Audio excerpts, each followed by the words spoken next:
What's on the playlist, baby?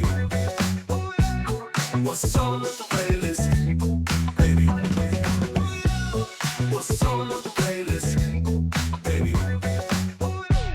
What's on the playlist? Hey, everybody, and welcome to What's on the Playlist, the podcast where we dive into the wedding world from the DJ booth to behind the scenes with wedding industry pros that are doing amazing things.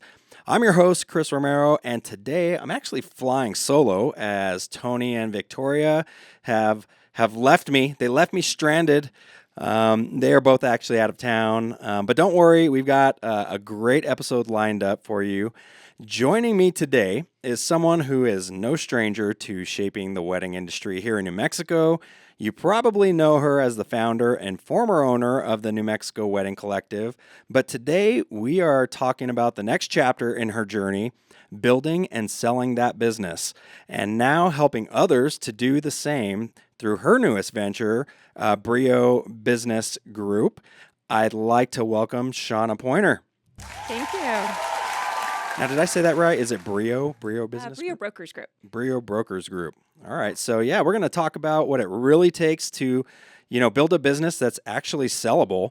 The emotional side of letting go of something, that's tied so closely to your identity, and how creatives, especially in the wedding world, can, start thinking differently about their future of their businesses. So, whether you're just getting started or thinking about your own exit strategy someday, this episode is going to be packed with insight that I think, a lot of us business owners are going to find really valuable. So let's jump into it. Let's start off, really with your journey. Let's start at the beginning. What led you to create and grow the New Mexico Wedding Collective? Sure. So I was actually newly married myself. So back in 2005, in 2006, 9 months after we had gotten married, I actually ran across a previous employer that I worked for in high school. And so he was selling this franchise, and it was called Perfect Wedding Guide at the time. And I was going to college at the Anderson School of Management at UNM. And I just loved the idea of small business. I loved the wedding industry, but I knew that I didn't necessarily have the skills or talents to be a wedding planner. Kudos to them. But I definitely knew I loved the marketing side, the business side, just really helping small businesses grow. Yeah. That's what led to it. So, and if I remember correctly, you were actually a DJ at one point, right? With another company in town a long time ago? Yes, I attempted it, but then I realized I was better at the sales side, so definitely doing more consultations, running booths at wedding shows, just kind of helping with timelines and just some of the bookkeeping aspect of booking weddings. But I think I did a couple shadowing of some weddings, and I attempted some holiday bowl DJing, some galactic nights, and that was not my skill set. Yeah. So, but you found out, it sounds like that was kind of your first foray into like the business side of the wedding industry, or maybe even any industry at that point for you, right? I think the love of small business. I think seeing that you have so much control over scaling it, growing it, the people in the industry, and working very closely with engaged couples is really fun. Yeah. All right, cool. So what were like some of the pivotal moments, in growing the wedding collective that helped you scale it to the point of it being like a sellable asset? Sure. So I think starting out as a franchise owner was actually very insightful, getting to know their business model and really just learning how others and other markets have scaled and just really taking it back to New Mexico. But as much as I loved my time as a franchise, I think probably one of the biggest pivotal moments was separating. So I think not renewing back in 2019. So actually launching with our own company and just building a team. I think that was probably the big thing, is understanding how to do business in New Mexico compared to other markets, and just really kind of seeing that our vision was changing from a franchise model to what we could do here and being like more impactful in New Mexico. And that kind of makes sense because my guess is, a franchise model, when you're kind of underneath the umbrella of the franchise, right? And so the franchise kind of takes this whole, holistic global national approach to things where, yeah, but like things are different here in New Mexico, right? With weddings than in Virginia or the East Coast. So that really makes sense. Like that, I can see how visions would start to misalign maybe at points with what the franchise has Yeah. envision. And I feel like sometimes it was holding us back a little bit because 2019 was actually our largest year. And so that was when I really started setting aside some retained earnings to build out our own website platform, our own mobile apps. And that was probably, it was the technology side that we really had to spend some money on to build the Wedding Collective platform. But yeah, that was probably the biggest pivotal moment. It was just really making that decision and really just like strategizing and then launching in February 2020, which also, we all did. Yeah, coincided with Yeah. the perfect time to start a business, right? Right, yeah.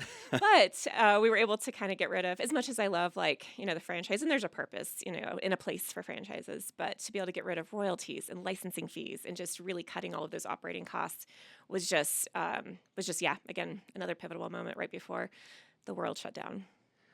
That's it's kind of funny how I wonder if in some weird way, right? Like that was your branch off point, but like talk about a blessing in disguise for you, I mean, I'm sure you were able to focus in and work on some things at that point to really make your operations run efficient. I know that's what happened to any business I think that stayed in business at that time. You had to figure it out. Like you had to learn a new way of doing business.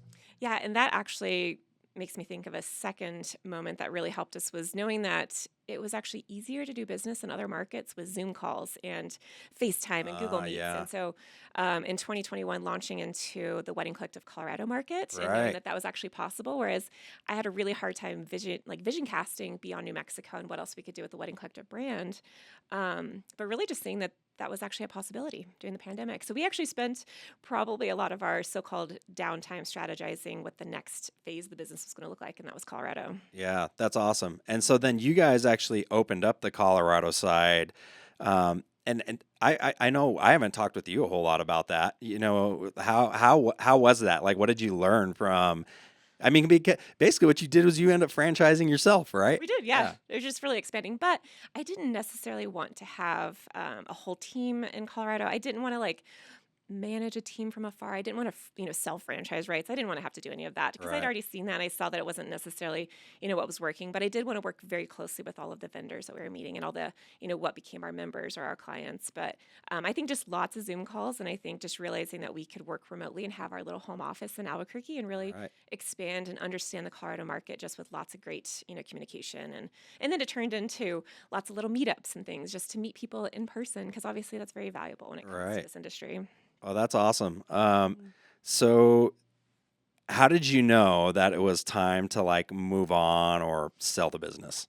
Ooh, that took a lot of soul searching Yeah. because it was actually when we started doing college tours with our oldest, who's now 19, but when she was probably about 16, 17 years old. And I think it was more lots of discussion about what she wanted to do for her life and just where did she want to spend, her time and her energy and grow her talents and all of these different things, whether it's, just different trade schools versus four-year colleges. And so as we were kind of just going through different career tracks, it started making me weirdly reflect on how I want to spend the next 15 to 20 years of my life. Yeah. And so I think that was probably just a good year or so, of soul searching, a year or so of soul searching, just really kind of figuring out, what other skills and talents do I have that I can do that can take me, into just a different industry, into a different role. And that's what I was kind of curious about because I think a lot of us think of selling a business or getting out of the business when we get too old, right? Yeah. We're too old. Burnt out. I'm burnt out. I can't do this anymore. And then that's when it's time for me to move on. But I don't feel like that's by any means what's happened to you because Yeah. I think you're around my age, right? Or Yeah. in your 40s. Like that doesn't seem like the time like to sell, especially when I would say for you all at the New Mexico Wedding Collective, you're at your peak, right? Like, Yeah. I mean, or you're And that's not when even you at wanna your peak, like you're still going. Like, Right. And that's when you want to look at selling, is not when you're stagnant or you're declining or you're burnt out and you're just, maybe you're even jaded by yeah. your business or you're just frustrated or Well, yeah. that's when you have a sellable asset, right? Is it the trajectory is going up and Yeah. it's climbing? Like, yeah, you're right. Nobody wants to buy something that's No. stale or worse, like on the decline, Yeah. Um, Absolutely.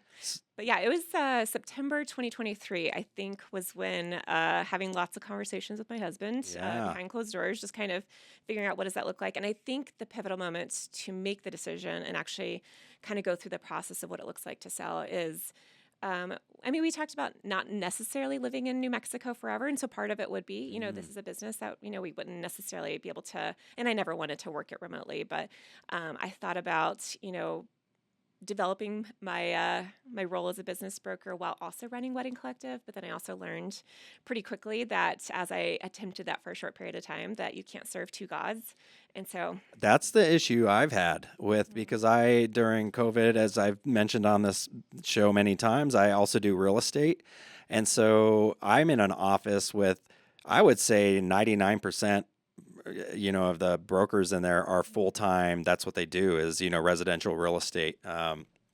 And I feel like I've seen what it takes to be really successful at that. I also feel like I could be super successful at that, but this is like Cutmaster's been my love. It's been my passion for, gosh, almost the last 20 years, yeah, and it's not something I'm ready to let go of, right? yeah, Now I'm tapering off like my events like that I'm physically doing because that's just become more demanding, over time. It's become a little bit harder as you get older, I feel, yeah. like just the physical aspect of it.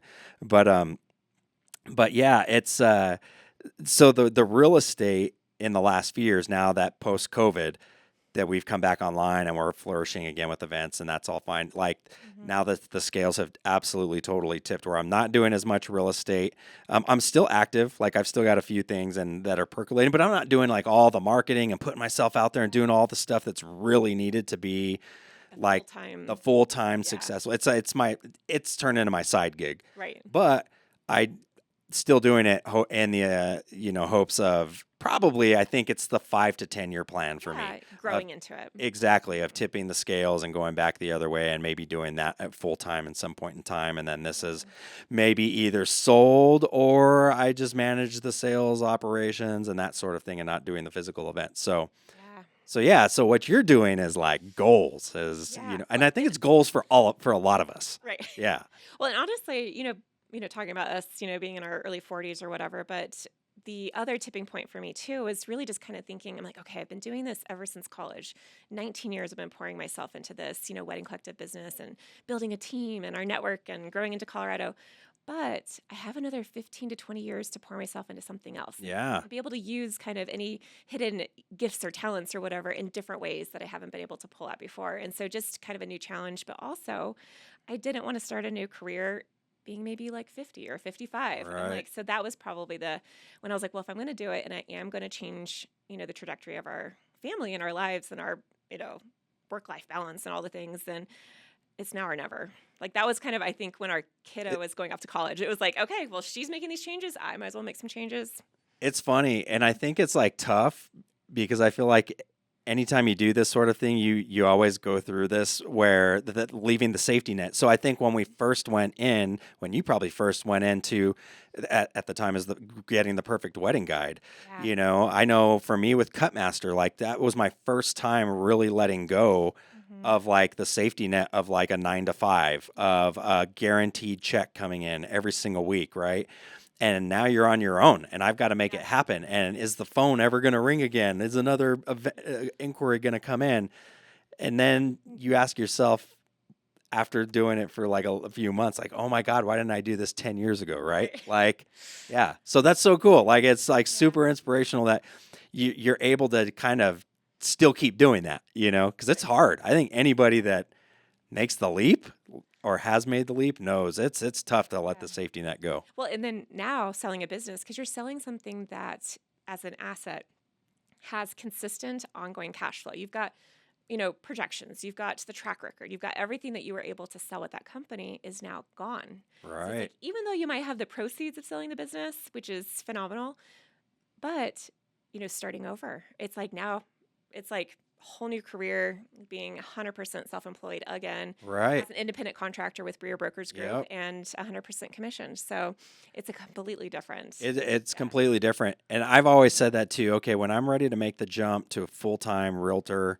I've definitely got to have and that's what I didn't make the jump with Cutmaster until I had the ducks lined up. I made sure I had at least 6 months of events in the pipeline because I knew, okay, I've got I've got money coming in, like Yeah. guaranteed, like it's gonna happen. And Well, I remember us having this conversation one time. We went to lunch at Schlotsky's oh or yeah, whatever yeah, yeah. and I think you were still a web developer. I was doing web Yeah, development at that yeah. time. And I remember like Yep. meeting and yeah, but I remember like walking away being like, okay, that guy's pretty business savvy because I think you were building up a savings, some retained earnings. I think you were really setting yourself up, whereas a lot of people don't. Right.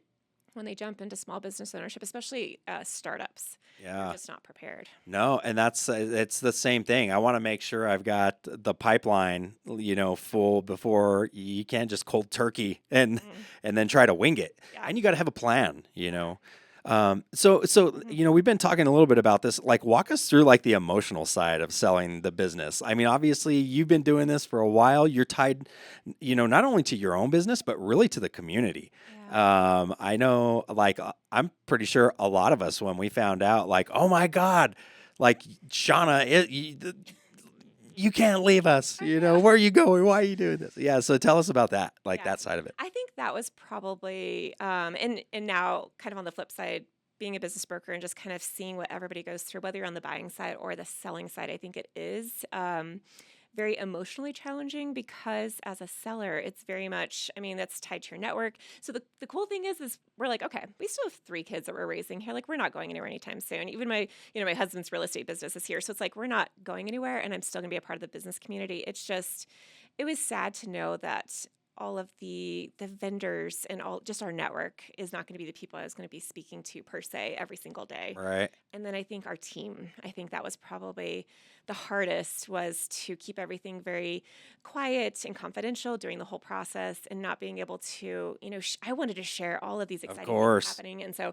that was, very emotionally tolling. And I would come home after a long day at the office and just be like, oh my goodness, I just want to be able to share all these things that are happening behind the scenes. And we just couldn't at that time. And so Yeah. that was really stressful, but or emotionally, I guess, hard to handle. But then the other emotions that you kind of go through is loss and grief of your identity. Mm. And so it's like if that has been a huge part of our identity, a part of our family's identity, it was really hard just like letting that go, but also knowing that this is your legacy. And so it's like you really wanted the person who was going to take over, the family, that the couple that took over, like you want them to be 100% successful. And you're just like wanting to cheer them on and just, see them do things with the business that maybe you just never envisioned or just had the energy or the excitement or perspective to do so. Yeah. And so I think I had to keep reminding myself, okay, this is part of our legacy, but, let's just do whatever we can to set the business up for success, to make them successful. That's awesome. Yeah.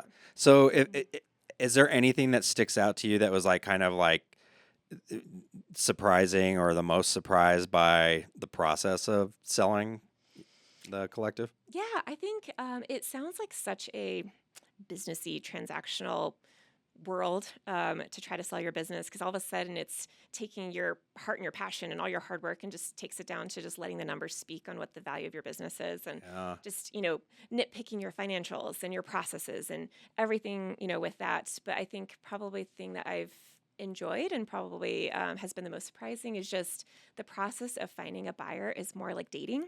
So Mm. it's matchmaking.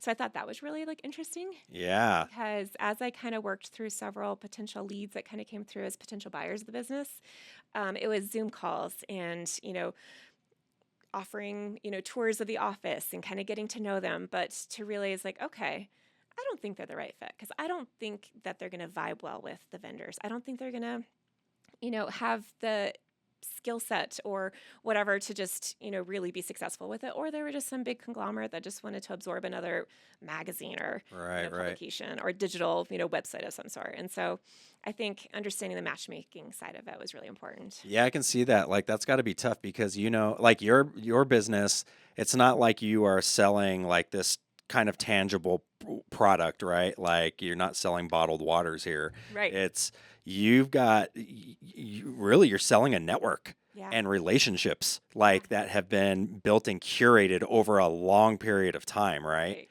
And And then just like, yeah, yeah, making sure they fit into the office culture with the team and just like right, really right. kind of thinking through like, how's this going to look? And there's even a period of time where we had somebody inquired out of Houston, but she just wanted to be a remote owner. And so I was like, I don't know if that's going to work because I just feel like you do need to have some boots on the ground from a relationship building standpoint. And that's what has set us apart from like a marketing, you know, company that's, in the media is from like, wedding wear than not, because we're boots on the ground and we're doing different things, to help support small business and help them grow through Wedding Collective. And so I think just, chatting with that, potential buyer, it just didn't make sense. And so, as a seller, you get to choose the buyer. You get to choose who you want to buy your business.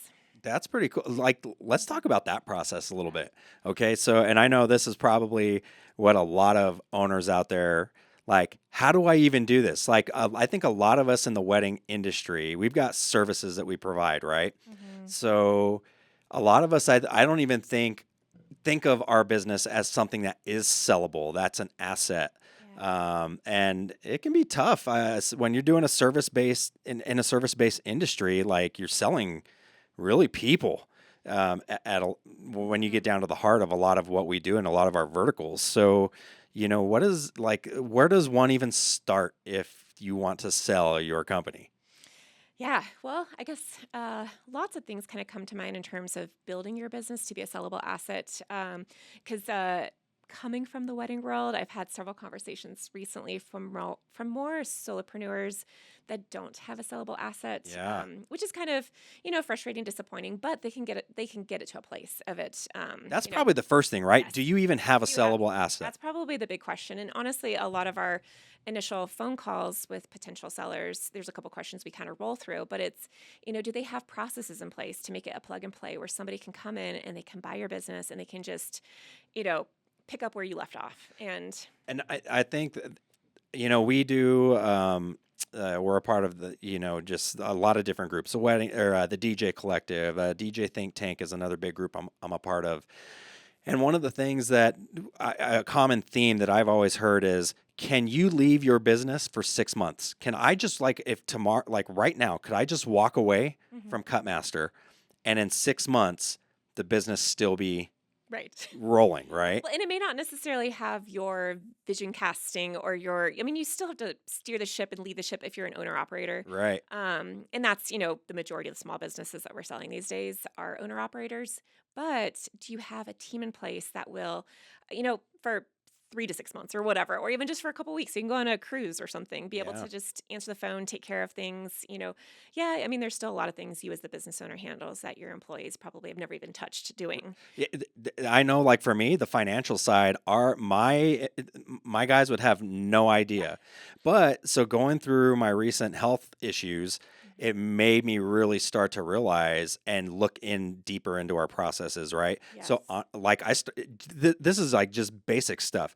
I started recording on video Yes. and making SOPs. Yes, standard operating procedures. Ex- If you have those in place, that it gives the tools. It's kind of like the world of franchising, because they have like SOPs like crazy, Right. and that's how they basically duplicate their business model in every market. But as a small business and a community, it's like having your own personalized SOPs that makes your business really tick. Yeah. And something easy for a new owner to come in and just be able to follow and be like, okay, there might be some ups and downs because they're going to be learning how to run a small business if they've never ran a small business Right. before. Which, yeah, is in But and of itself is, yeah, yeah. and that's not necessarily something you have to teach them, as long as you can have a really strong training and transition in place, whether it's 30 days, 60 days, 90 days, or whatever, to really show them just the ins and outs of all of your SOPs.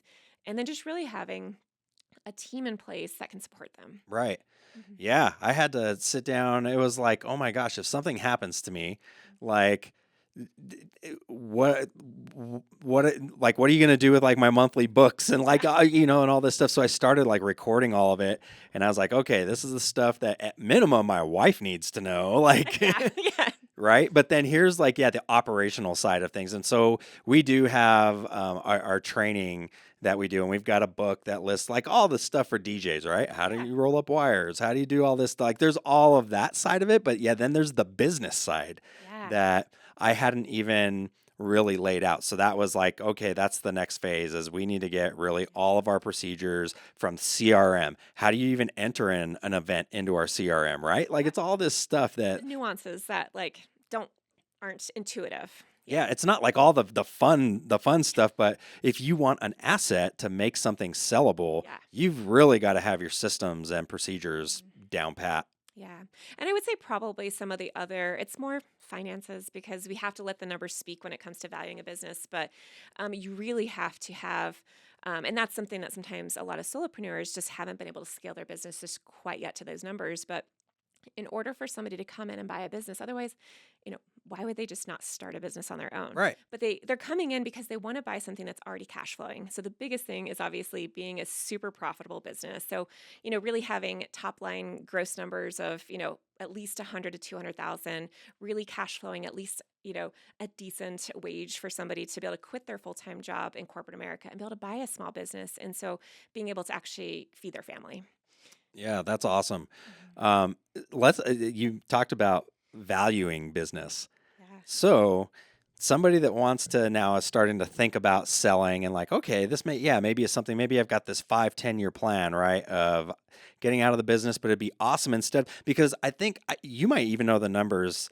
I know it's a ridiculously high number of how many people start a business and just let it die, and they don't sell it or never realize that they had a sellable asset. Yeah, I think honestly, that's probably the saddest thing that we see sometimes is like if you see like a restaurant closing or, I mean, but at that point, they're kind of past the point of being able to sell Sure. because, their numbers are tanking.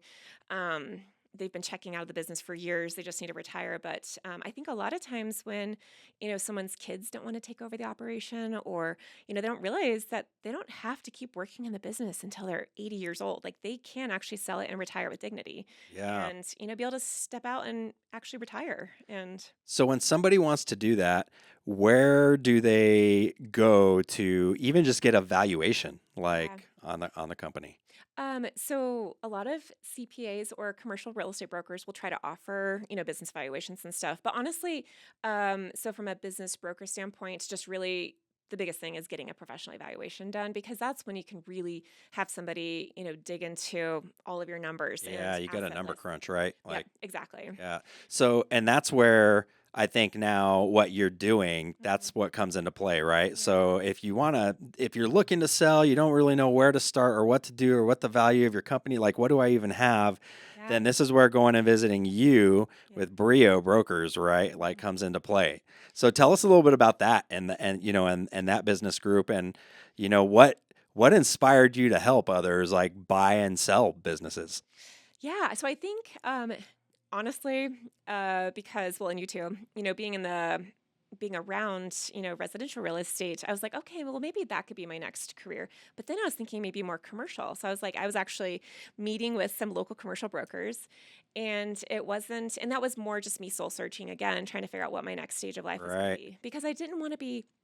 I wanted to be running to something after my season of life with Wedding Collective. I didn't want to be like running from this business because I loved it and I adore it and I miss it dearly, but I wanted to be running to something that was exciting and Right. just kind of like thinking through that. But when I met with a couple commercial brokers, they actually said, "Well, hey, if you've owned a small business before, what about being a small business broker?" And I'm like, "Huh, never thought about that before because there's not a lot of us in town." And so I've never even heard of it I until know. you.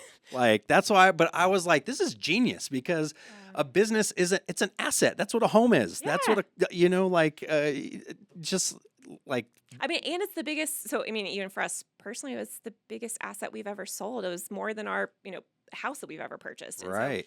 to know that it is one of the biggest, things a lot of times people will be exiting. It's one of their biggest assets. And so there's a lot of like things like that that was very attractive to this world. But Yeah. it wasn't until I hired my own business broker, Jeannie. And then she recruited me to be on her team. And so that's kind of how I got connected with Brio Brokers is through So her. you got connected with Brio through her and you had gone through this process of looking to sell the wedding collective. So that's how you got in connection with her. So Yeah. So okay. she was referred to me, and it was when I was actually working and getting my real estate license. And so I was like, because I was thinking commercial real estate. Well, let me Right. just start taking these real estate classes. And I was just kind of doing them, online and just in between juggling Wedding Collective and just really kind of figuring out what that next stage was. And again, like I said, I was really looking at trying to build this so-called side hustle at that time Yeah. and also run Wedding Collective because I still loved it. And I do still love the business. And so it was just really hard until I really got into it that and I was interviewing Jeannie to be our business broker that I was like, you know what? I don't think I do need to just go ahead and sell because I don't think I could serve two gods. I don't think I could do both and Right. do both well. And I definitely did not want to let my team down or our clients down or the vendors in the community down with Wedding Collective. Well, it's a lot easier too when you're able to just hone in and focus on one. That's my issue. I feel like that's the story of my life. Like you just get interested in everything, right? And you don't ever become a master at anything. It's just you become like a I'm making you feel very convicted right now. you are Yeah. you're getting at my heart and soul here. Like, but it's something I have recognized though. So I try to teach this to my kids, right? I'm Yeah. like, let's pick something and and go at it. But you But it's also the want them Yeah, it's the entrepreneurial's mindset though. right, Yeah. and that's what To be like, oh, I could be really good at multiple things. yeah. Yeah. I can do this. Yeah, I can do real estate. I can do Yeah. DJ. I can be a web marketer, web developer. So I know, like, Yeah. if you knew the story of my life, like it's like a cat with 9 lives. Like I tell people I'm living on my 10th life now. Uh, degree in biology, worked in the pharmaceutical industry, went and worked at Sandia Labs in the semiconductor industry. Cool. Yeah, like a basketball coach. Then I got my master's degree in education, worked as a high school science teacher while all this time doing my hobby of DJing. Yeah. And then one thing after another, but this is so it's really funny. We joke about it because Cutmaster is the longest job I've ever had Nice. because I had a 4-year window. That was every 4 years I was changing it up. Okay. So that's actually what kind of made it easy for me to transition into Cutmaster because I've never been afraid to do something new, different, and take a chance because I've just always had the mindset like, I'll figure it out. Like, Yeah. if this doesn't work out, like, no problem, right? I'll just, Something else. try to do something else or whatever. I had my degrees, and all that stuff. So, but yeah. Yeah. So, are there any parallels between the work that you did at the Wedding Collective and like what you're doing now? Yeah, I would say probably the things that really attracted me to this role was getting to work with other small business owners, which I'd been doing for years, just in Right. a different facet. But now instead of marketing and helping sell their products and services in the wedding industry through, all of those avenues of Wedding Collective is now helping them list and sell their biggest asset. And so that's really attractive. It's still marketing, it's still sales, it's still, the matchmaking. So instead of matchmaking engaged couples to small businesses, it's matchmaking, trying to find the right buyer. And I love that, I'm getting lots of kind of leads kind of coming out of the woodwork because they're people that we've known in the wedding industry and they've been thinking about selling and there's some of Right. the veterans that we've known for years. But being able to understand kind of the hospitality and the just the events industry, I Yep. think. And I, then I feel like this is the conversation that everybody wants to talk about, but nobody has talked about. Yeah. Like, 'cause, yeah, just to know that there could be an exit strategy and just planning for it and just absolutely. really, getting your cash flow up and just again, growth trajectory. You don't want to be plateauing, just really putting your foot to the pedal, even when you decide to sell and you want to put it on the market, it could take 12 to 18 months. It's, And so, you're selling a house. Yeah, this is your home, like your business is, and I always say a house is never finished. You buy a house and you're like Ugh. so excited, even a brand new home, and I need to do this, I need to do that. That's the way a business is. it is. I'm constantly working on this, working on that, right? And you want to keep doing that even if the business is on the market because you're setting it up for success for the next person. And it's like so hard, like thinking about it because you might be burnt out and you might be ready to move on and you just have to be patient and just Right. like really work through the process. And, we had a lot of transition in 2024 with team members with Wedding Collective that were growing their families and having babies. And so it was just, right. really just making sure that I was, bringing in a new team member if we needed to, just to make sure that we had a really solid base for the new owner. So is there an MLS for businesses? It's Biz by Sell. Okay. Is the most popular. I mean, there's like LoopNet and BizQuest and some other ones, but Biz by Sell is where we probably get the most buyer leads. Okay. It's where, nationally, there's just a lot more. It's just they've got better Google page ranking and Yeah, all the things. it's the but- Zillow of buying and selling businesses, right? Yeah. Okay. And so there is a lot of clutter on there that you have to kind of work through just because people, they can list their business for sale by owner. There's lots of franchises that, are trying to hit up in every single market. So you really have to kind of filter through the clutter to find those really gems of businesses that are available for sale in the local market. But most of our leads are actually buyers, potential buyers, are actually local. So I think Huh. we don't get a lot of great. I mean, every once in a while we'll have somebody from out of state that's looking for a very niche business, but that we have on the market. But honestly, it's the local. It's somebody who's maybe working at the labs or Intel or whatever, and they've been working corporate America or a government job for years, and they might have a good savings account or some 401k, and they're like, you know what, I want to own a business. I want to be Yeah. self-employed. I want to work for myself and live that American dream. And so they are the ones that are most likely that's going to be buying our businesses. It's interesting, and it makes absolute sense. It's funny. I don't know. Like this talk comes to mind that Hmm. I went to one time, and it really, I think it hit a lot of us DJs that were in that room. And the name of the talk was the title of it was "Be the Owner, Not the Quarterback." Yep.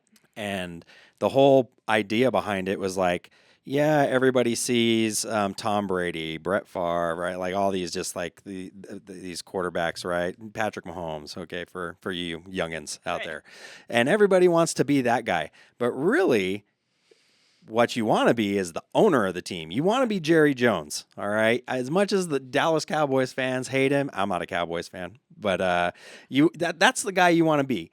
He's calling all the shots, he's deciding who works for his company and business, and he gets to decide what the branding and the marketing and all of that Yeah. kind of looks like, right? And I think that's like that was something that really struck me, because a lot of us, I mean, I'm one included, is that this is another talk that, or part of talks that I've heard, is that it was something along the lines of like, if you are working in the business, Hmm. you are not a business owner. Right. And that was like, that hit me like at the core. It was like, no, what? Yeah. No, but I own the business. But if the business depends on you, And to, exclusively you. right? And I Yeah. think that's what a lot of us in the wedding industry Yeah. are, right? Like, Especially if it's like, and that's the other thing that I'm kind of running into too, is that if you're the only talent, then you don't really, I mean, you're just working for yourself and you, right? you own your job, which is great. Like, You're an employee of you. yes, but Like it's, you are you are it. yeah, Like, yeah, unless you're selling yourself, I yeah. guess. But you should be like really pulling a solid W-2 salary, even if it's like shareholder distributions, draws for you, but that plus net profits. And that's what shows a potential buyer that they can not only have a decent, salary or income, but also grow it with net profits and being able to really and that's why people love having small businesses and owning small businesses, is knowing that they have control over that and being able to grow it.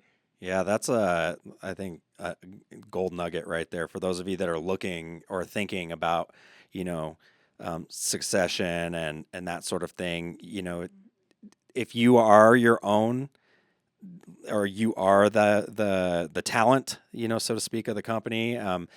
Yeah, finding a way, right, of how do you grow that? How do you scale it? So that, How do you mentor or apprentice your team to yeah. get to that place of replacing you? Yeah, let's get into that. Like, what advice would you give like someone that, okay, let's just say they're a florist or like a planner, Mhm. and they're doing a great job. Maybe they've been doing this now for years. They've been thinking about growing the company. Mhm. Maybe they got a 10-year, 15-year plan of developing an asset, right, that they can sell. Yeah. What advice would you give to that person? Definitely the team. So building up just a really strong team, and the team may come and go in those next 10 to 15 years, but Right. really having defined, job descriptions and roles and responsibilities for each of those team members, the SOPs, the standard operating procedures, really having that in place. But probably one of the biggest things is if you don't have good bookkeeping or financials or solid tax returns, I think, because that's actually what we look at when it comes to valuing a business. So Yeah. it comes down to the numbers. And so just really having a handle on your operating expenses. Just really analyzing all parts of your P&L, your profit and loss, and that'll help you really fine tune. I'm so glad that you said that, and I'm going to give a little plug here for something that I did last year. This is, and really they're geared toward the event industry and specifically even the wedding industry. But Mentor Pods is something that I did last year. I did it for a year, and the whole purpose behind Mentor Pods is you're in a group, in a pod of like-minded business owners, and Matt Radicelli, who runs and owns Mentor Pods, actually sold off an event company, and I believe it was in Ohio, Rock the House Entertainment, um, for millions. And he turned it into a multi-million-dollar a year company, right? And so now he formed this company, Mentor Pods, which I was in pod number 7, Yeah. and it's about, I think they cap it at like 20 people, but it's usually between like 15 and 20 people, somewhere around there inside of a pod.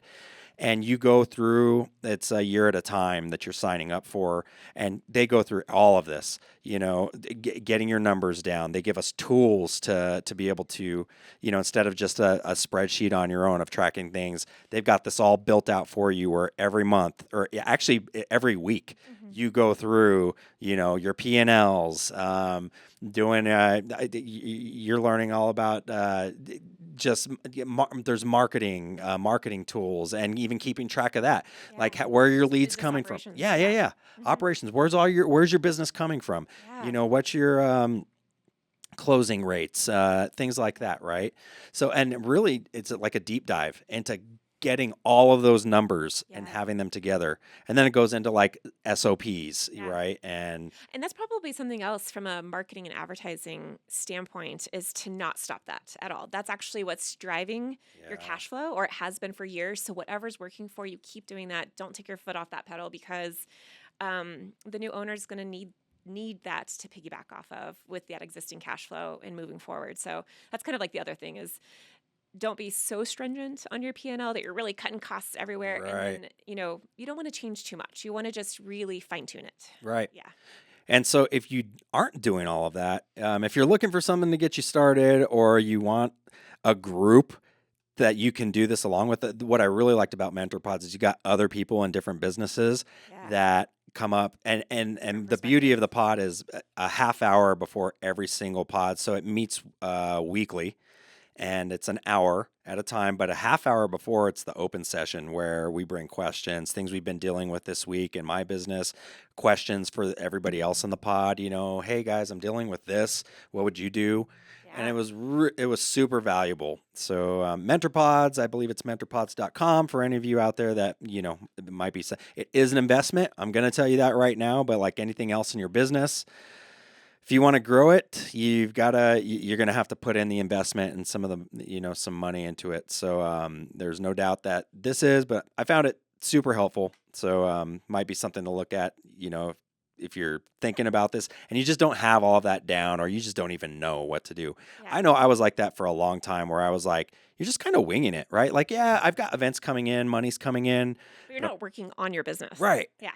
Wasn't not really tracking anything. It's just like, as long as the money's flowing, right? Like, Good. yeah, I'm good. Yeah. Like it's okay. And I think that's very common when you're so passionate about your small business. You're just so busy operating it that you're not, stepping back and really looking at the big picture. Because honestly, a lot of buyers that are trying to, because they don't want to start a business, otherwise they would, but they're trying to they're buying cash flow. They're buying an existing paycheck, an existing business.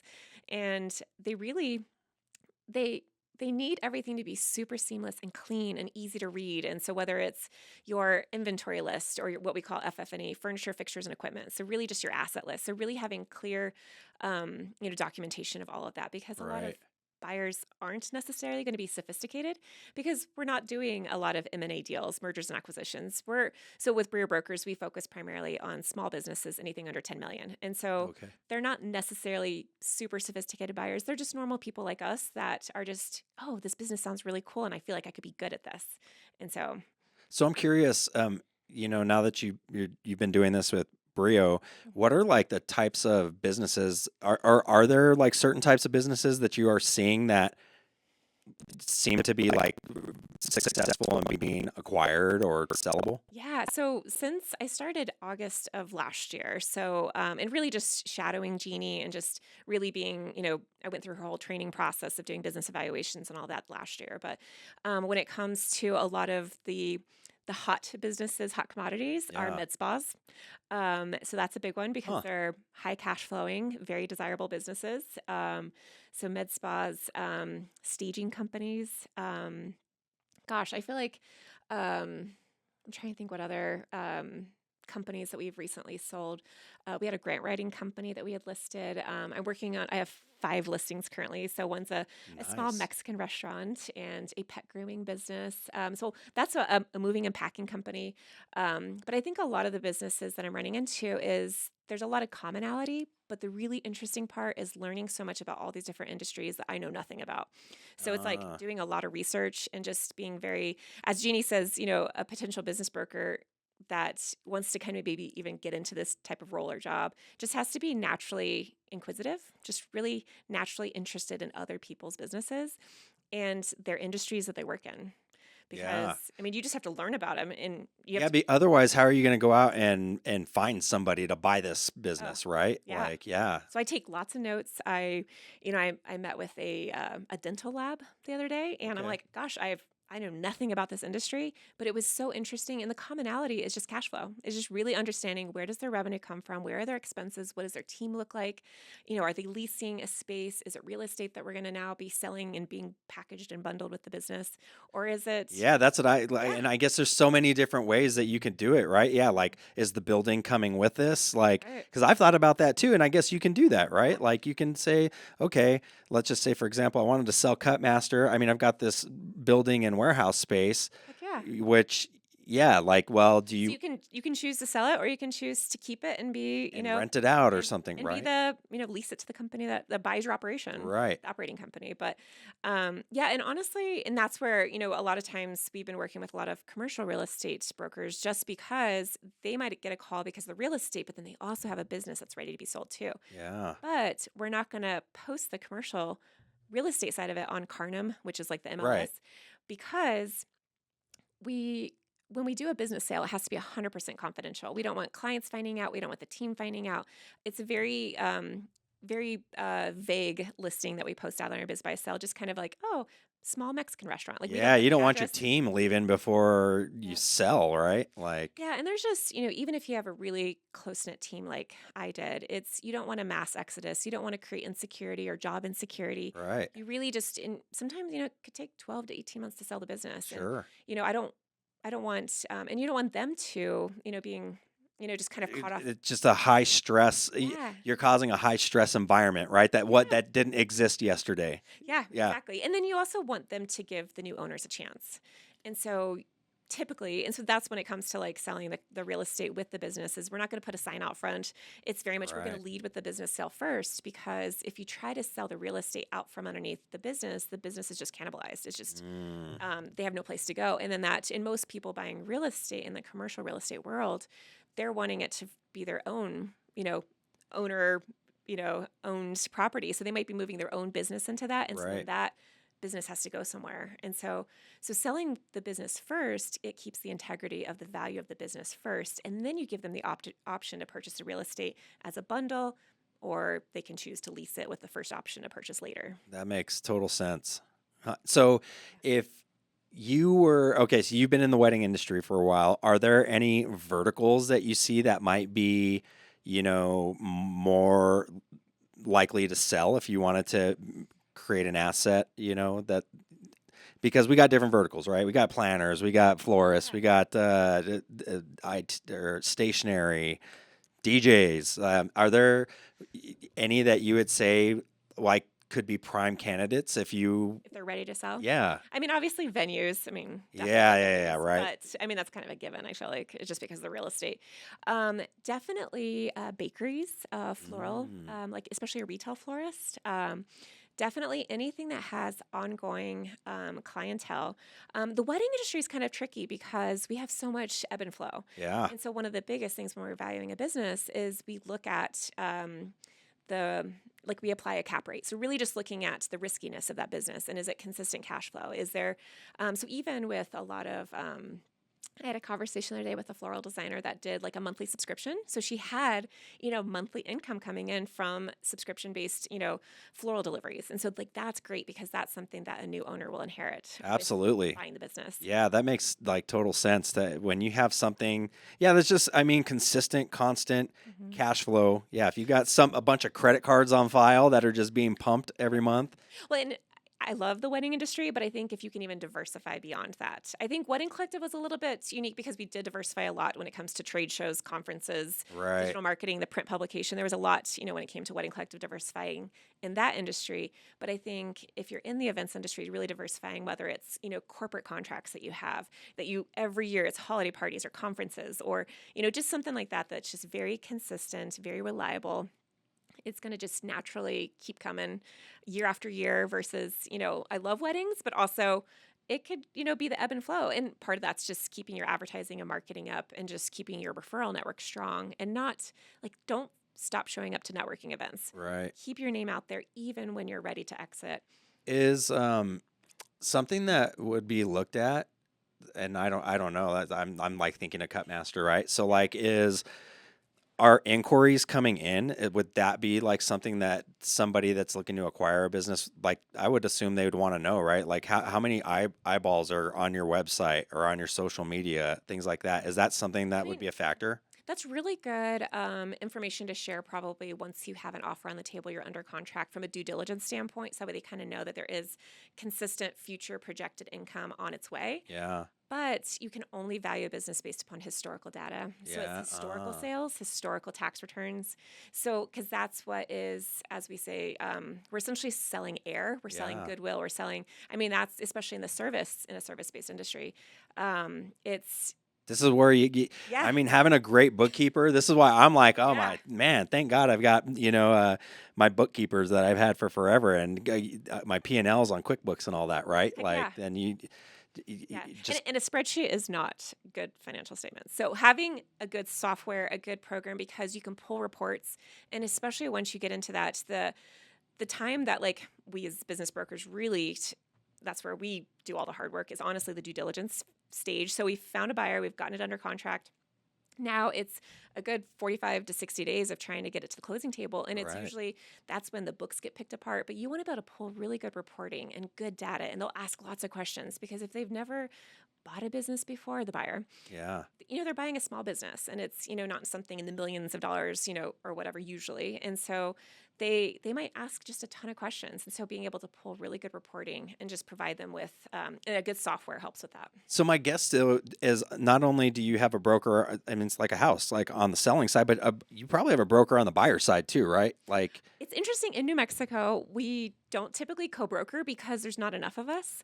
And so we get those leads coming through Biz by Sell. We have to pre-qualify them. So we actually don't bring anybody to the seller unless we've actually verified that they have funds to make the purchase, Yeah. that their skill sets and what they're looking for does kind of match up before we even introduce them with like a meet and greet kind of dating process with right. that seller. But I'm just thinking like, yeah. I like if you've never run or own a business, you don't even know what questions to ask. Yeah, so we actually probably work more closely during that process with the buyer. Yeah. So Okay. even though we have a fiduciary responsibility to the seller, Right. and we are hired by the seller to represent their business, we are actually holding the hands of the buyer probably more because we're having to really just help them understand this business. So we're Yeah. essentially having, to just walk them through the process. What does it look like to set up an LLC, set up a bank account? Right. They need to have all those things in place because when we're selling a small business, we're not selling the corporation. They'll dissolve that later, but we're selling the trade name, we're selling the book of business, we're selling everything that kind of comes with that. And so we have to help them set up their business structure and just kind of walking them through that process. Ah, But I think interesting. that's what,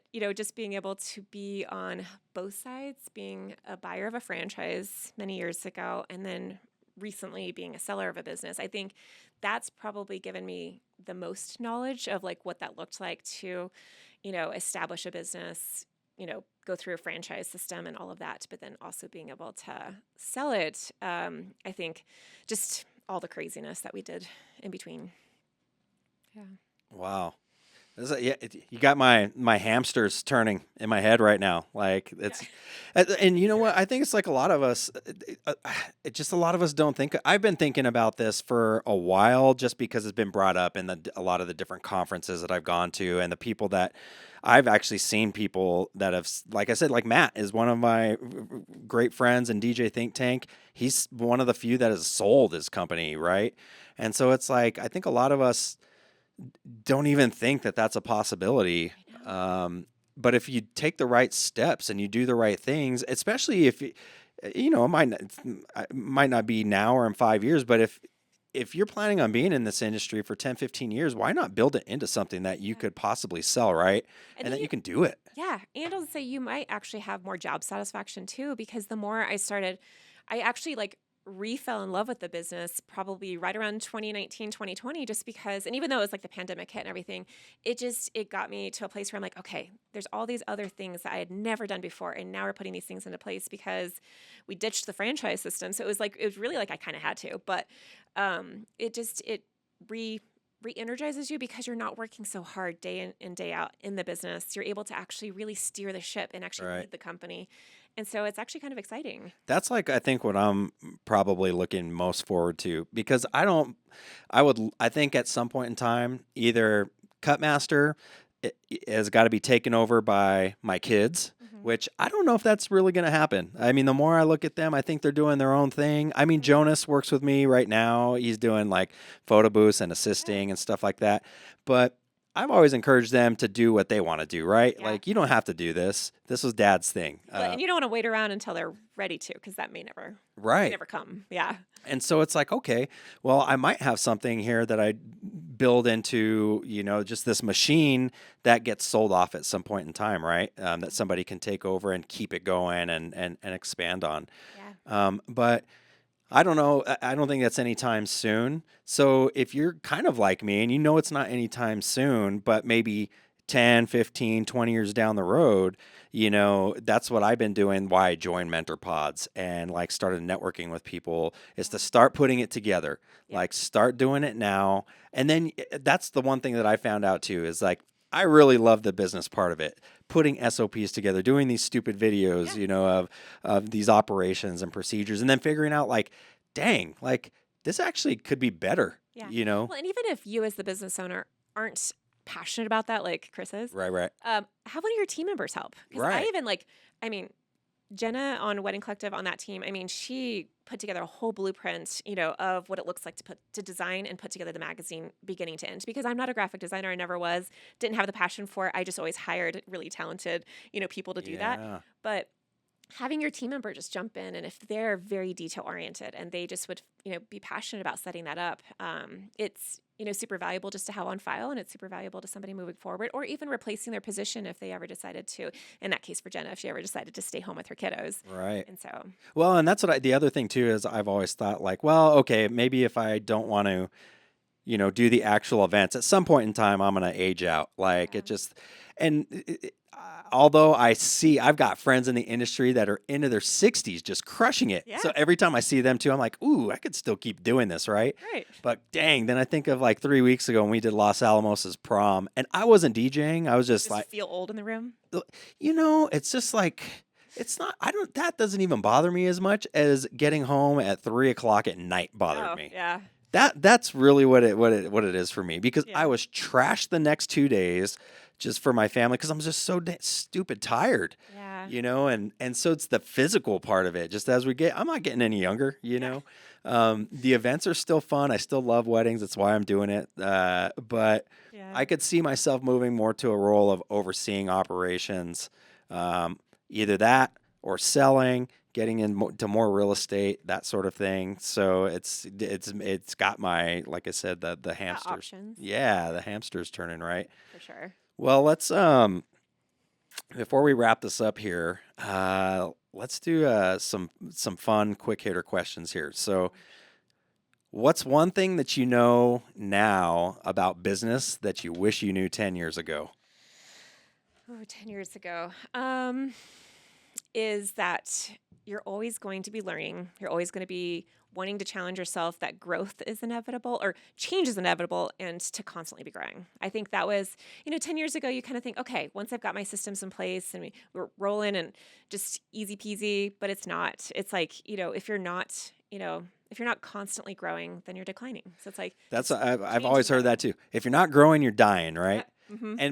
And then for me, it's like what does growth look like? Because it looks different. So for us and the company, it's kind of funny.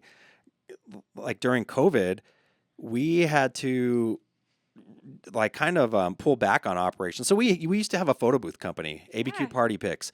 I don't even have that operation anymore. Yeah. You know, during COVID, we found that it was really hard to keep staff, you know, training with that. I had to sell off the vehicles, you know, and that sort of thing. So the operations kind of, we became more like focused, I guess, so to speak. Yeah. And so we still do photo booths, but now they only go out with me to my Yeah. at my events, Yeah, right? it Like has to make sense. right. But it's so like growth looks different, right? It doesn't always mean adding more services and Right. that's what I found because we were starting to get really big. We were starting to do more production stuff. I've got like all this trussing in the warehouse that doesn't get used because we had these at the time ideas of actual productions were getting bigger. But then Yeah. the more I started talking to others in the industry that are doing these massive productions, like their margins were still like Mhm. not great because the overhead that came with it just exponentially kind of grew as well, right? So Right. then it made me think. I was like, well, let's just focus in like on weddings, Yeah. you Well, know? and especially really understanding your financials and what does that look like in terms of, where, I mean, there might be certain aspects of the business that you just love doing because they're fun, but if they're not revenue generating and they're not bringing added value to your clients, to your team, to the business, then maybe it's time to ditch some services that just Right. don't make sense anymore. And I think that's hard to do. It is, but especially if you're super passionate about it. And so you want to keep chasing those passions. But I think, growth not just in scaling, but just growing professionally. So whether Yeah. it's like you're growing your leadership skills or even our team with Wedding Collective for years, we did book clubs and it was just any type of business books because I wanted to make sure that our team is also growing their minds to be, better to serve, the wedding community, whether it was, marketing, sales, just anything in the hospitality kind of space. And, or even just sometimes it was time management and just getting better with being productive with our own time management. So I think just constantly being ready for change and growth and yeah. And it's hard. It's hard to figure it out. Like I mean, we had a media division where we were doing videography, you know, and there were all these things like, cause I thought like these would, and it really did like it went well with the DJ services. I was like, the idea was like, okay, well, if we offer video, then it would make a videographer's job a lot easier for us to be seamlessly coordinating together, right? Like then then we don't have to have these massive umbrella lights flooding out my dance floors. We can figure out by using like getting the right kind of lighting that works for both videography and for DJs. Yeah, just Like, collaborating better. yeah, I felt like that, you know, like a lot of the process would be better and more seamless. The only problem with that is like, I'm not a videographer. I don't want to be a videographer or photographer, right?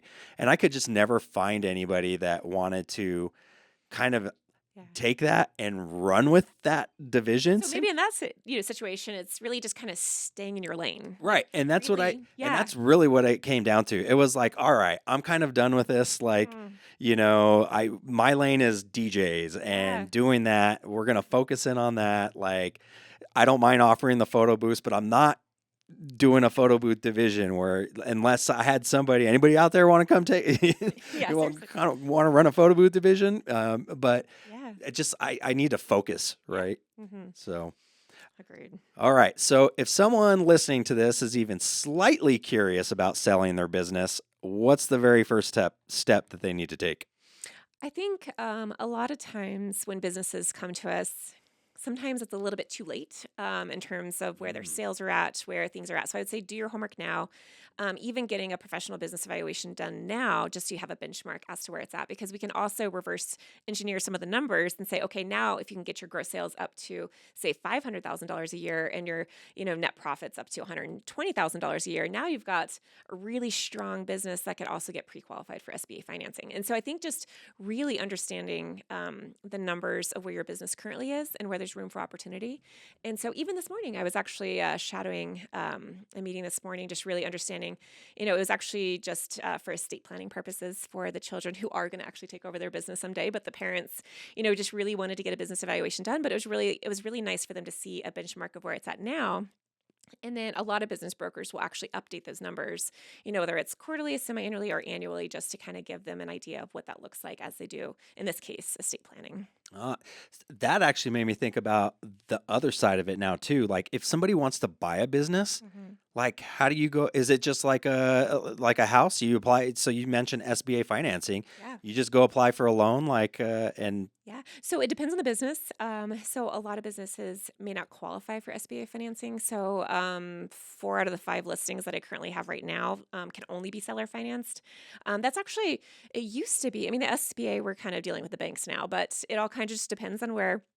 It's usually whatever the prime rate is plus 3 points. So it's definitely high interest rates when it comes to SBA loans. But Mhm. it, But you can do seller financing. yes. So that's actually So interesting that's to me. actually how most, so I want to say, I think Jeannie shared the stat. It's like 80% of her deals the last like 8 to 10 years that she's been doing this have been seller financed. And so, um, but I mean, again, it's just a monthly payment that you get. I was going to say Mhm. let's talk about that Yeah, sure. because I think a lot of people don't understand that this is what in real estate we just call part of creative financing, right? Yeah. So basically, somebody owns a company, a business, Hmm. they become the bank for you. Yep.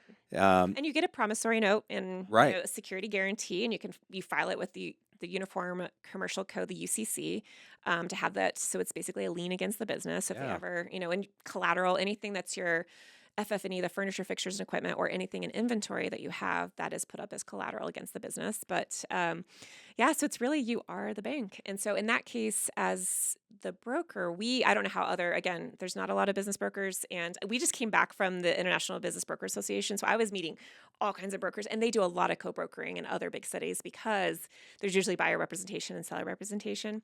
We just don't have a lot of that here in New Mexico. So we end up just doing both sides per se. But um, with the down payments, we personally ask for a 30% down payment on any business deal that we're putting together because it covers, we have a neutral attorney that handles all the closing documents here in town, here in Mm, Albuquerque. yep. So we want to cover the attorney's fees for that, as well Right. as our broker commission is, covered at closing. But we also want the buyer to have skin in the game. We want it to Yep. be their life savings. There are thousands of dollars that's part of that 30% down payment.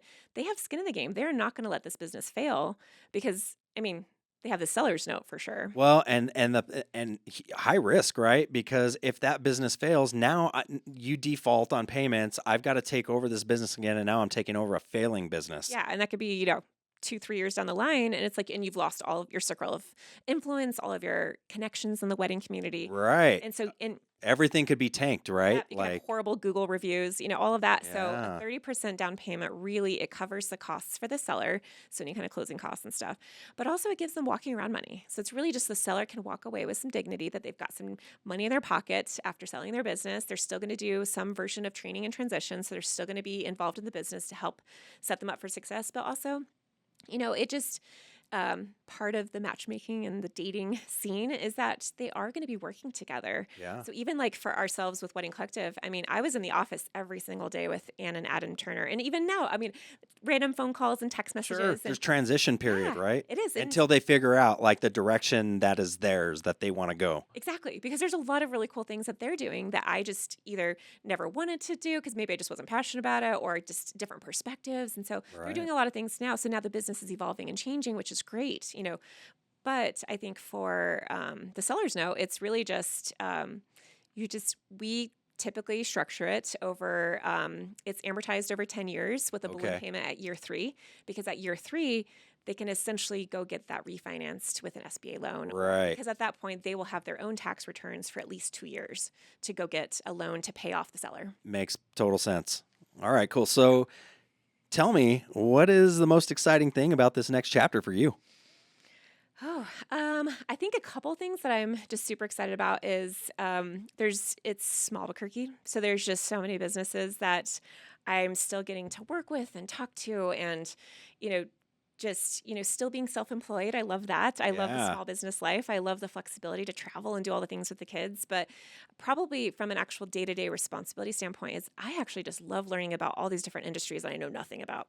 It's I can't even imagine. Like, yeah, you're seeing business in a whole different, like, literally, you're learning about completely different dentist Yeah. and I was like, dental. and it was like, yeah, it was, they make dentures. And so it was just like, oh, it's like, I didn't even know what a partial was. And it was just because I've never had a partial put in my mouth before. So it was just like, I was just learning about all these different industries. So I've been relying a lot on Google to understand their business model, looking, Yeah. really just doing some research. And, it came a lot more easy with Wedding Collective when it came to just really understanding a lot of products and services in the wedding world. Over the years, you just really, but I liked that diversity. I loved, jumping from, talking to a wedding planner to then just, talking to somebody who, you know, um, does wedding cakes. Or, I loved it because really just understanding, bridal shops and how bridal shops, mark up their wedding dresses and just really understanding that retail side. And so I think I've been pulling a lot of weird knowledge that's in the back of my head just from understanding the wedding world, because there's so many different facets that I've learned over the years, whether it was service-based or product-based or Yeah. manufacturing of some sort. I mean, it makes total sense because, I mean, you're a master networker. I mean, and that's what Wedding Collective is. It was bringing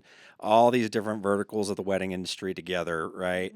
And now you're just doing that, but just learning about everything outside of the wedding industry. I mean, that's so cool. Yeah. And then from a residential real estate standpoint is because a lot of real estate brokers know a ton of people because Right. they're also master networkers and they're big with, serving their communities, is I've been getting a lot of referrals from like the real estate world because they're so used to either selling commercial real estate or residential. And so it's really just handling the business side of it. It's just the book of business is Yeah. what we're really specializing in. No, it makes total sense. I mean, I think you cracked the code on this one. It would have been, and I could see you being totally successful in the commercial real estate world as well. But from what I've heard, I've got friends in that industry too. It's super tough. It's Cutthroat. it's cutthroat. Yeah. It's way competitive. And for you to do this and go into an area that not only combines that, right? There's the whole, selling real estate, which is cool, but to dive into really what you know and as business is, And then just really learning. So even having several more conversations with my CPA as well, and just having kind of a network of, attorneys and CPAs and just people kind of in the business world that are essentially what we call like our advisory group. Right. Because we're not CPAs, we're not attorneys. Yeah. So there's a lot of legalistic stuff that we have to also really understand with reading contracts and stuff and purchase agreements. But just really, I thought I understood bookkeeping really well, especially like going back to old accounting classes and, just the gap, the, general accepted accounting principles or whatever, just Right. understanding all of that. But then being like, okay, it wasn't just, I'm just so thankful that I did all the bookkeeping over the years with Wedding Collective, because that's what's giving me the understanding of the differences between a profit and loss and a balance sheet, and just really understanding how everything intertwines with one another from a financial standpoint with the Right. business. And And to me, that's why I did mentor pods last year, because I've kept track of, I mean, I would get profit and loss statements quarterly from my accountant and bookkeeper, but I never really looked at them. like how to read them. Yeah. Yeah. And I was like, what am I looking at? What should I be looking at? And then really going in week by week and seeing things.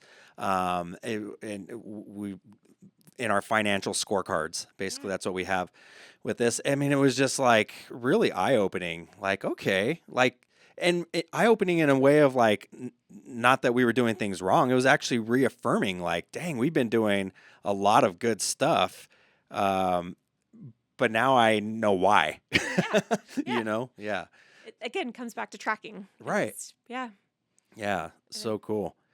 Well, this has been awesome. I feel like we're gonna have a second follow up to this. I was like, give me another 6 months to a year to get some more experience under my belt, and then we'll have a follow up. Yeah, because you're gonna be an expert in dentistry, in med spas, med spas. Oh my, yeah. And some of them, it's they used to carry the magazine at this med spa. So it's small but quirky. It's the things that just, the stuff that comes out of the woodwork. And so and who knows what's going to happen? That's what Yeah. I'm honestly interested to see Yeah. in a year from now where you've gone with this, because I feel like, you're doing this, but I feel like other opportunities are going to come about Yeah, seriously. from this for you. But yeah, I mean, I guess if that gives anybody confidence that's listening is, you can I guess, start another career, have an encore career, second act, or whatever you want to call it. I call it the afterlife. Oh yeah, I mean this is my afterlife. Yeah.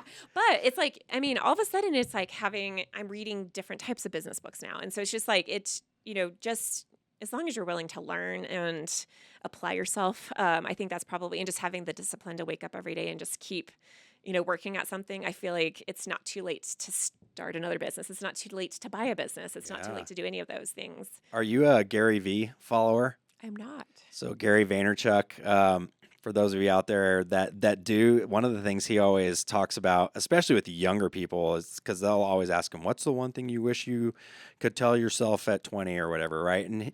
And he'll just be like, "You've got time, Yeah. and at 40, you've got time. Right. Like you've only lived like half your life, and you've only been doing work like for not even half of that. Like I know. you got plenty of time. Like, yeah, you can do it." So this is something I've been trying to tell my wife. I know she listens avidly to this podcast. I love it. And I've been telling her because she's coming up on, actually, I think in November, she can retire from teaching. She's been a school teacher. And I've been telling her, plan B, what's the afterlife look like? Like, she's going to get that retirement, Yeah. but I feel like she should look at doing something Uh-huh. else, not You know, we actually had somebody that was wanting to get out of teaching that actually looked at buying Wedding Collective, but it was because they loved the idea that it's creative, it's process driven. So there's a lot of things that are very applicable from the teaching world that can really go into small business. totally. And I mean, there's so many like very transferable skills that she could have that she could do something That's super what cool with. that's what I think. I mean, she is a brilliant mind. She's great with kids. She's not much of like a people person, so to say. I mean, like she's just not an extrovert, right? Right. But I mean, I feel like she's got so many like qualities, She and might be a great leader for a team. I mean, I've been telling her, I'm like, hey, like we're coming up on this, good time to double dip, and what, but just Yeah. honestly, more do something. I feel like she's reached the point, which most teachers do, of burnout. Mhm. She may not say that, she might not say that she's burnt out from it, but Yeah.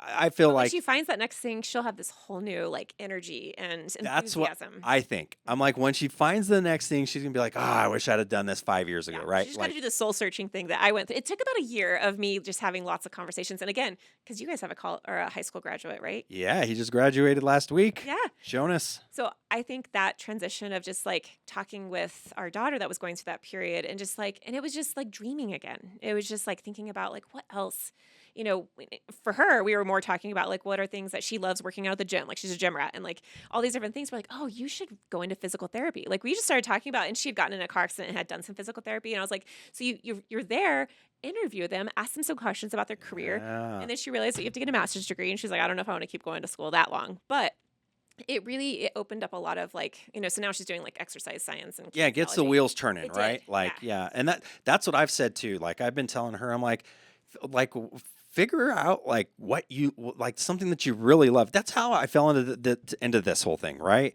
I loved music, and then I started doing the parties. I loved it, and it was Mhm. like, all right, at some point the snowball just was rolling, and it was like, how can I do this and make a living doing it? Yeah. Like I don't ever feel like this is like a job that I just hate going to, like jobs I had in the past, Mhm. You and just figured out a way to monetize it. right. Yeah. Like and that's what I've been trying to tell her is like, let's figure out something that you love to do, and there's got to be a way to make money doing it. And you're going to have retirement, so it's like, Yeah. you. Or you just push really hard in real estate and she could be your transaction coordinator. So we've talked about that too. 'Cause that was another backup plan for me too. It's like, and I love the Airbnbs. I love like the hospitality. I love all of that kind of stuff. But I kept thinking of like, okay, what are some other things? And I was like, okay, yeah, I could do that, but where do I really want to be passionate about? Right. Yeah. Well, and we've talked about like what you guys do the Airbnb thing. We don't have an Airbnb yet, but I mean, I've got a rental, and we've thought, well, maybe if we can buy a house or two, and then she could just manage the Airbnbs, because she actually does. She's gonna hate me for saying this on here. Right. She would make you think that I think all she likes to do is clean the house, but I know that's not true. But like. I'm like, She's just good at it. yeah, like, well, and she's talked about, even doing that, like managing the Airbnbs, and then maybe, I the mean, she would upkeep and kill all it that, right? running a small cleaning company.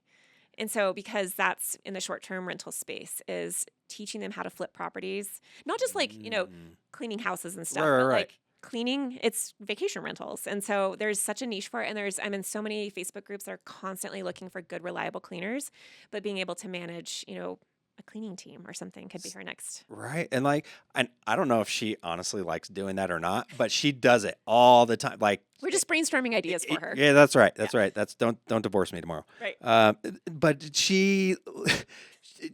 we live in a house with kids, right? So for me, It's constant cleaning. typical guy, like, the house isn't gonna be clean for another 20 years. Like, it's all right. Right. And with her, like, she wants things to be clean. I'm like, we got a 7-year-old. Like, this dude's like the dragon. Literally, he brings the sandbox home every single day, like in his shoes, like, and just pours it on the. It's either sand or bark chips. Yes.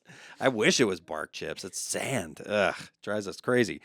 But yeah, no, but I've been trying to tell her, like, yeah, the afterlife, and it's coming quick for her, like or it Yeah. could be. Mhm. I think she's going to probably stick out teaching or something in education, a little bit longer. But Yeah. I wish that she would just get out of education and go into something else and figure out Yeah. building She's her still got next time. sellable asset. Right. Yes. Exactly. Well, Shauna, this has been awesome. Like, I'm so glad that you came in. You're, I think, Yeah. the second or third guest that we've had on for the second time. Yeah. So yeah, you're Yeah. becoming a veteran of the crew here on What's on the Playlist. How can people connect with you, learn more about Brio, and tell us where can they find you? Sure. So I started an Instagram. It's NM Business Broker. So there's that. I've been just posting lots of tips and ideas because, how you mentioned, a lot of people I run into have never met a business broker before, and Right. so I've been finding that through just Hispano Chamber networking events I've gone to, or um, NABO, National Association of Women Business Owners. I've been joining a lot of groups that I'd never had the time or ability to be a part of. And so I'm learning there's just a lot of people who just don't know what a business broker is or what they do or how they help. And so I've been posting lots of like tips and ideas on that. But yeah, briobrokers.com, or yeah, shoot me a text. I feel like that's how a lot of people recently in the wedding community just shoot me a quick text. Yeah, definitely go follow Shauna. Throw comments here if you've got questions, on any of this. I know I've got a ton of questions, so we've talked about this already. I got to take you out to lunch and Yeah. have a session just because it interests me from a business owner aspect of getting to that point. I think you've done it. You've gone through it. You've reached the holy grail of building something that you actually turn into something that became more valuable after you started it, which is like, that's amazing. I think that's what all business owners should strive for, whether you started something, acquired something, Mhm. to leave it more valuable than when you started it, right? Absolutely. And there's a lot of people who buy businesses and they scale and grow them and turn around and sell them 5 years later. Right. So there's an option for that too. Yeah. Mhm. So this is awesome. Do you do like consulting, basically work with all of this as well as part of Mhm. Brio and all that, Yeah, I Yeah. think that's probably half of it is just coaching, kind of coaching through the process, what it looks like. Because most people, when they first visit with us, phone call or in person meeting, they're just considering the idea. Right. But it's just a lot of questions because it's the unknown. Like they just don't know what life looks like after selling their business. And so they're also trying to figure that out. But also just, what does retirement look like for them? So Right. it's a lot of, a lot of baby boomers are selling businesses right now. And then we have a huge influx of people looking to buy businesses. So our buyer pool is actually growing Mm. dramatically because a lot of people are wanting to kind of get out of corporate America or government jobs. And That's interesting because I don't think I had even thought about that. Is there even anybody out there that are looking to buy businesses? And that was obviously my there first is. question too, is like, how do you sell your business? Because my thought process would be, it would have to be maybe somebody who just really understood our business, maybe worked, Right. worked for us You at just one think point a or another. wedding. Yeah. It's got to be a wedding industry person. Yeah, that's it. That was my, my immediate response too. But apparently there's a whole network of people out there that just, I mean, again, they don't have the creativity or the gumption to start a business from scratch, or they don't have time on their hands to like live off of nothing or have a ton of savings. They might have some savings to put towards an acquisition, but to Right. replace their paycheck. And so most buyers of businesses are between the ages of like 40 and 50, maybe some in their 30s, but Okay. it's, they've already gotten out there. They've already built up some savings. They've already bought a house because they might even use their house as collateral for an SBA loan for them to get pre-qualified. These are people that are looking to build their wealth, They right? are. and they're learning that you can build wealth through small business ownership. Right. And so they're looking for their second chapter. And so that was something that kind of caught me off guard, is I kept envisioning the next owner of Wedding Collective being, and it ended up that the couple that bought it are young and they've got lots of ideas and they're super enthusiastic about it. And so I kept thinking, gosh, when I first met Jeannie, and I thought it's going to be an older person. Like I just like older thinking versus in my head when I'd started the business at age 22. Right. I kept thinking like, I mean, obviously, I guess we're old now too, but you know, somebody What? being, I know, You take that back. I know. But that's what I kept thinking. Somebody between their 40 and 50 might be buying my business. That just doesn't seem like the right fit. Right. was like Yeah, because we think of our industry weddings. It's like a 20 and 30-year-olds, like that. People getting married, and Well, and I think especially coming out of the pandemic, is there's so many people that like were college age. They were starting photography businesses and they were becoming wedding officiants or planning weddings, and you know, or they're the people that are working at the wedding venues because they're young and have all this energy and don't mind working those late Saturday nights. You know, doing tear down at a wedding venue, right. or you know, whatever. So I kept trying to think through like, what does that look like for my business? And that was probably the harder one, is finding somebody that, you know, had some money or the ability to put down a down payment and also had, you know, the energy and enthusiasm to grow the business. But Right. yeah. But you did. Yeah. You did it. Well, again, thank you so much for coming on. This has been awesome. We're gonna have you on again here in the future because, like we said, you're gonna keep growing too. So, and I'm sure you're just the next time you come back on, it's gonna be a whole slew of new questions. Yeah. So, but anything else before we sign off here? No, I think you guys are killing it. Well, Yeah, I love it. we appreciate it. Thank you once again for coming on. We will do it again next week on What's on the Playlist. We'll see you guys. Oh yeah, what's on the playlist?